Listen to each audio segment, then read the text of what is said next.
Happiness is to know the Savior, living a life within His favor, having a change in my behavior. Happiness is the Lord. Happiness is a new creation, Jesus and me in close relation, having a part in His salvation. Happiness is the Lord. Real joy is mine, no matter if the teardrops start. I found the secret, it's Jesus in my heart. Happy.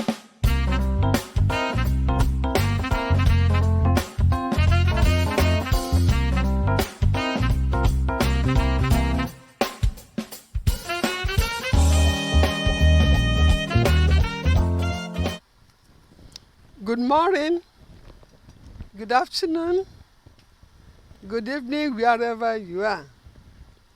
This is Concerned Christians Outreach once again. I'm here to remind you and urge you to listen and take action on the invitation of God that He wants everybody to go with Jesus Christ to His everlasting kingdom.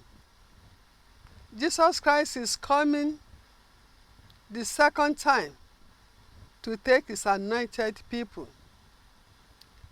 Are you going with Him? God wants all of us to go. He does not want us to face the ordeals that those who are left behind will face after Jesus might have taken His anointed to His everlasting kingdom. He wants me to go too. But it is not on a platter of gold. There are some things that will be considered. And the most important thing that we considered is how you manage your family, how you manage your matrimony. Remember, the family is the foundation for any society. If the family is good, the society will be good as well. Therefore, my dear listener, I'm inviting you today. I'm inviting you to Christ. Please, listen to this message. It is necessary for you to invite your friends and your family members. And it may be today that you will be saved. If there is any amendment to be made, please make it today. Tomorrow may be too late. That is the invitation I'm giving to you. Now for today, what we want to discuss or talk on is a Christian home. What is a Christian home? Is your home a Christian home? Now, let us listen to this short musical presentation.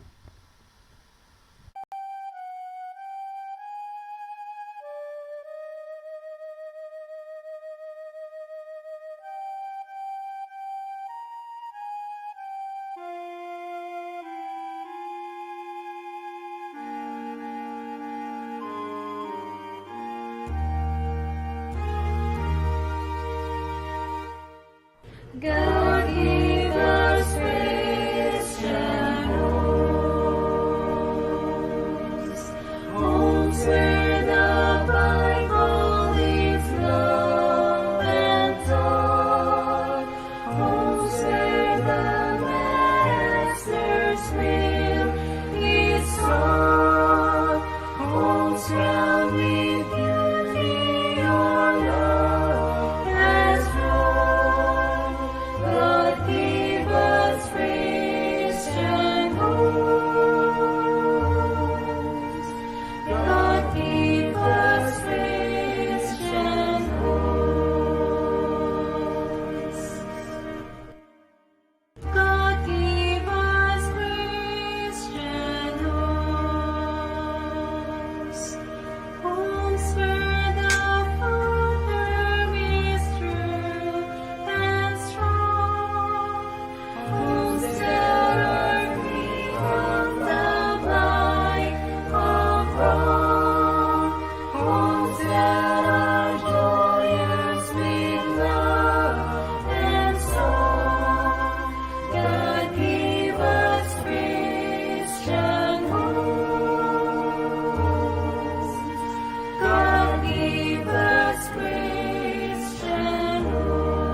You are welcome back.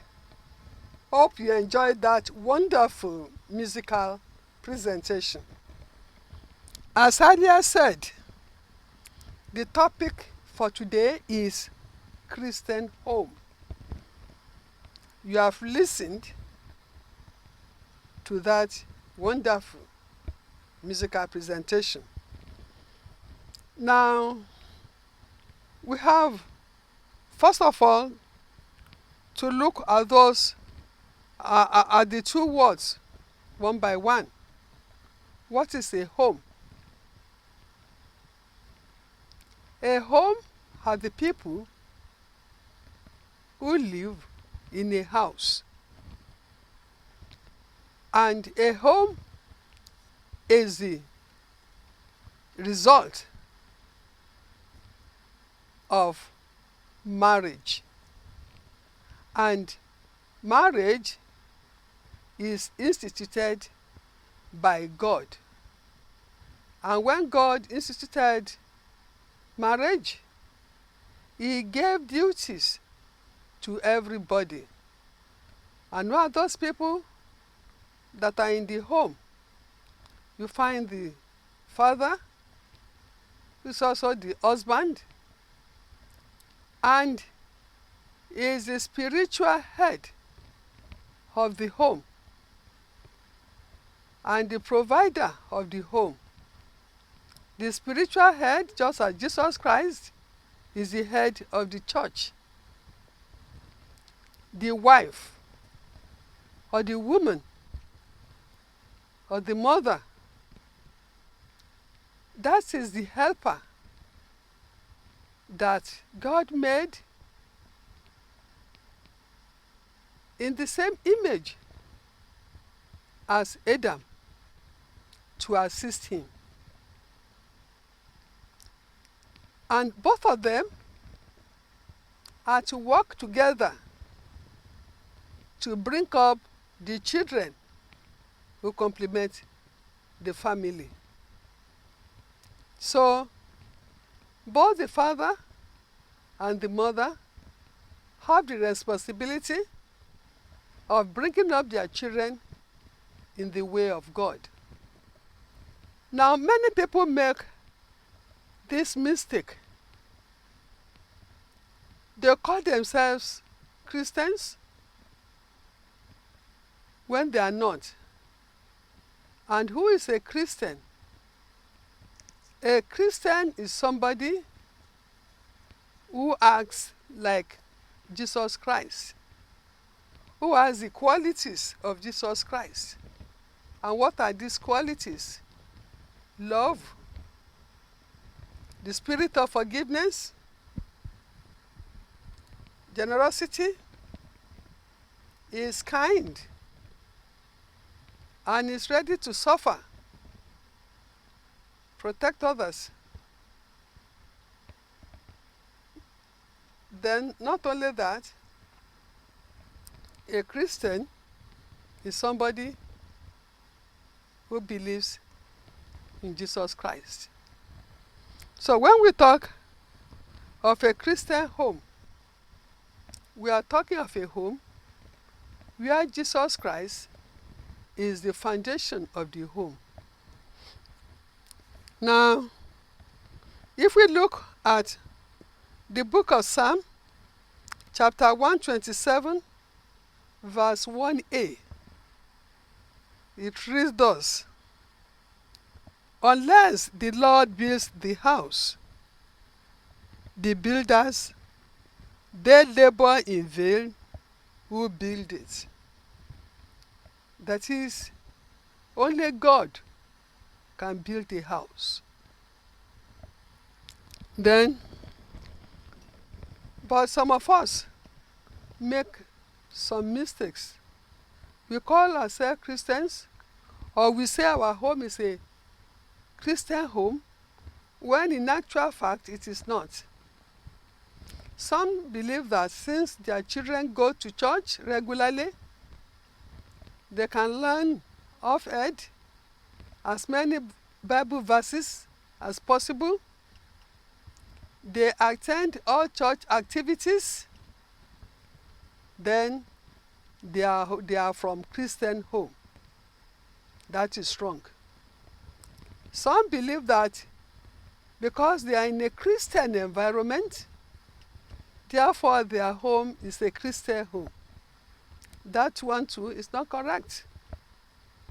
Some believe that because they practice Christian culture, therefore their home is a Christian home. Not at all. The father who goes to church for worship without taking his children along, or the children go and the father spends the time watching television, reading newspapers, watching football games, things that, and then at Christmas time, he says he's a Christian and that their home is a Christian home. That one too is a lie. And if we remember, if we turn to the gospel according to Matthew chapter 7 verses 24 to 27, we will read about the parable of the wise man who built his house on the rock. And when there was flood, heavy rainfall, it did not affect the house because the house had a solid foundation. He is unlike the foolish man who built his house on sand. And when there was flood and it was windy, the house was blown away. That's exactly what we can say about a Christian or non-Christian home. A Christian home, as earlier said, is one that is built on the rock, that is built on the life of God and Jesus Christ. Now, who is to perform the building? The parents. Any parent who thinks because your children go to church regularly, attend church activities, therefore their home is a Christian home, is making a lie. Is lying. It is the duty of the father to bring up the child in the training and instruction of the Lord. This is written in the book of Paul to the Ephesians chapter 6 verse 4, which says that bring them up in the training and instruction of the Lord. That is, you should feed your children from the life of God that is already in your own lives. If you don't have something, you can't give it. A father or a parent who does not live according to the life of God or Jesus Christ cannot teach his children how to live according to the life of Jesus Christ. And you know what? Deuteronomy, what is said in the book of Moses, called Deuteronomy, chapter 6, verses 6 to 7a. There, it tells us that as parents, you must know, understand, and obey the commandments of God before you can impress it upon your children. That is, you yourself, you must be well versed in the commandments of God. Not only well versed, you must obey, and you must live according to these commandments. It is when you do this that you can impress it on your children. So, a Christian home is never defined but by what children are doing, but by what parents are doing. If we look at the letter of Paul to Timothy, the second book of Timothy, chapter 1, verse 5. Here, Paul calls to mind the unfeigned faith that is in Timothy, which developed first in his grandmother, Louis, and then in his mother, Eunice. That is, Timothy developed his love for Christ, lived the life of Christ through what he has learned from his grandmother, first of all, and then his mother. That means these parents laid good example for Timothy to live on.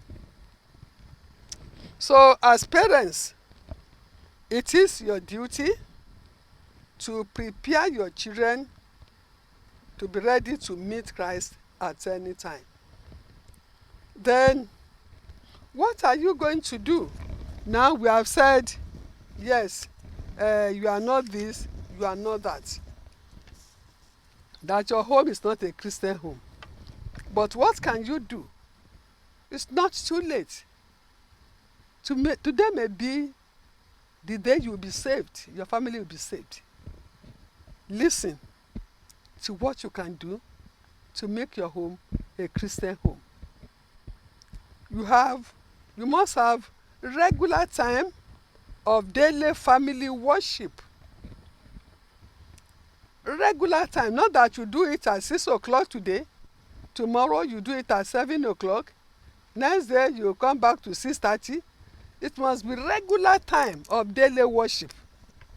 And during the worship time, you sing praises to God. You read the Bible. Then there is exhortation. And you exchange ideas. You talk to your children. Read the Bible together. And you exchange ideas. Then you cover your family in prayer during that family worship. You say, a family that prays together lives together. Not only living together, they are stronger. They are very strong. So, you have to pray with your children every day. And the reason is simple. By teaching them to pray, you are preparing them for the future. If they have any problem, they know whom to go to. They know they are to go to God for solution. If they want something, they know whom to consult. And if there is any problem, whether in the dream or so, they are not afraid. They pray. Because you have already taught them how to pray and why they should pray. So, no problem of life can easily shake them because they have their foundation in the Lord Jesus Christ. Another thing you have to do if you want to have a Christian home is that you should keep out anti-biblical influences from your children. These are behaviors, attitudes. And then you watch, you check the videos they watch. You check on the friends, the company they keep. If you see them, that all those things they are doing do not conform with the life of Jesus Christ, then you keep them away. It is your duty as a parent to keep your children away from anti-biblical influences. Cut them from acts that do not glorify God. Then you should find time with your children every day, not just once or twice a day, a week. Some people spend all their time. They will tell you they have no time to do morning devotion. Even night devotion, they don't have time because they go to work. They have to do this. They have to do that.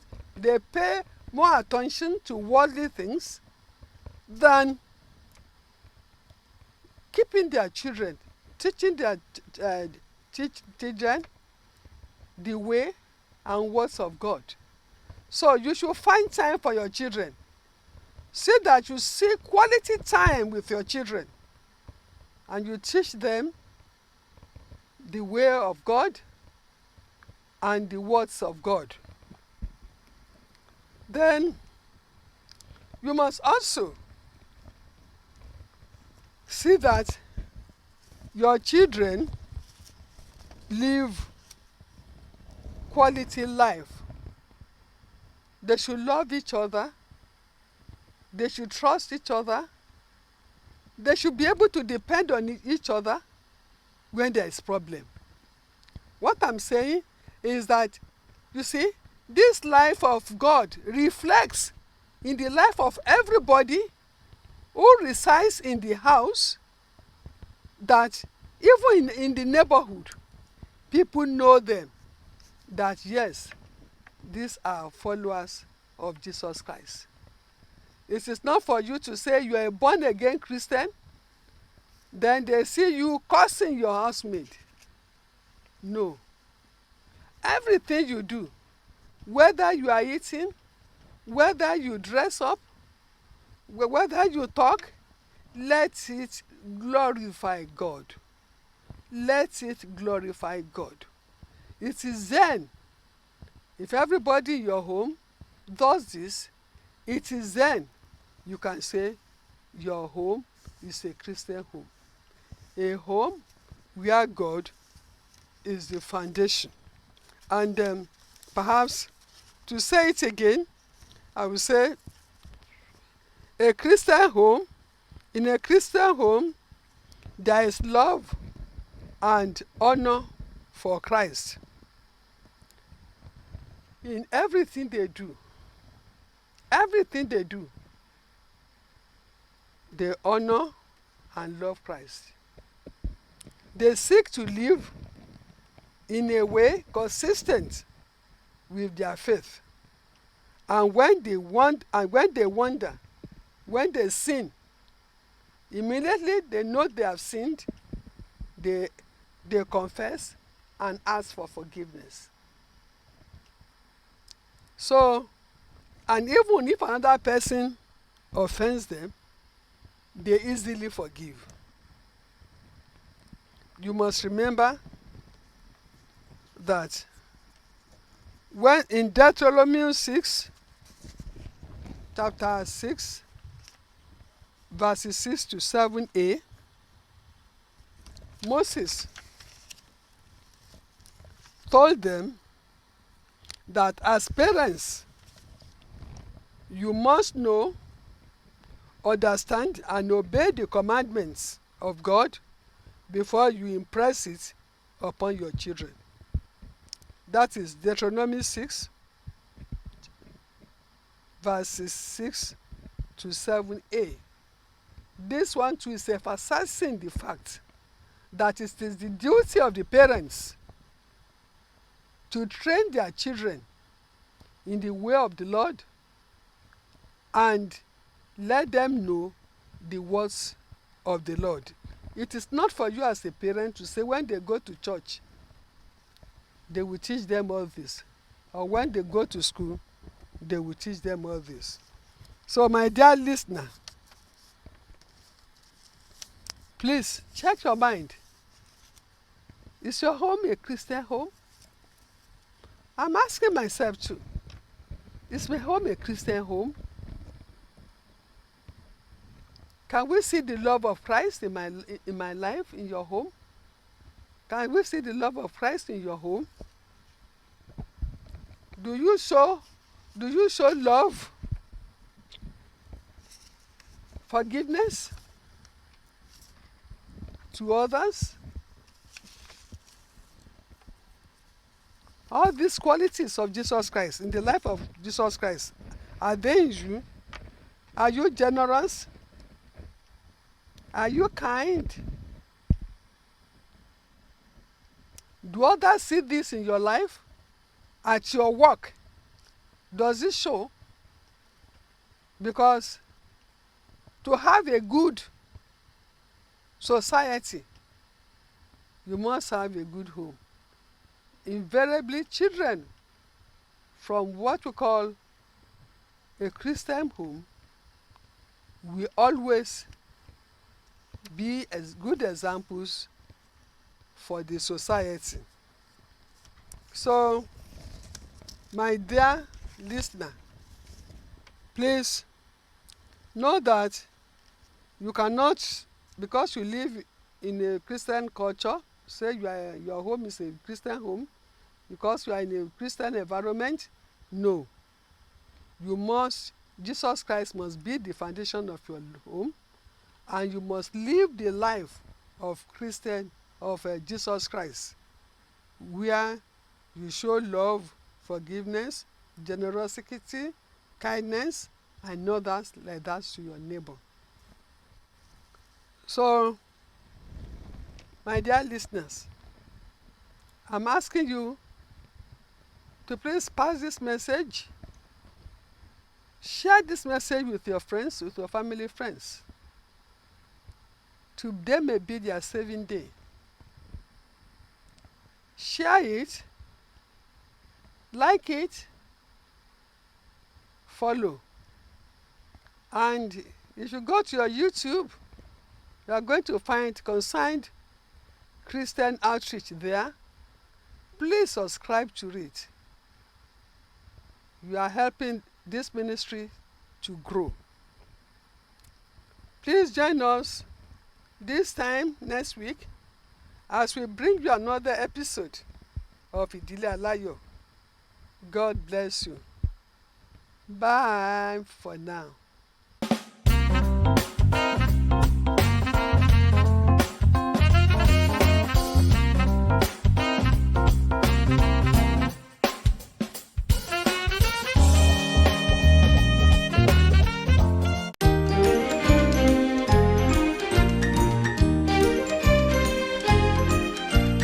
Happiness is to know thus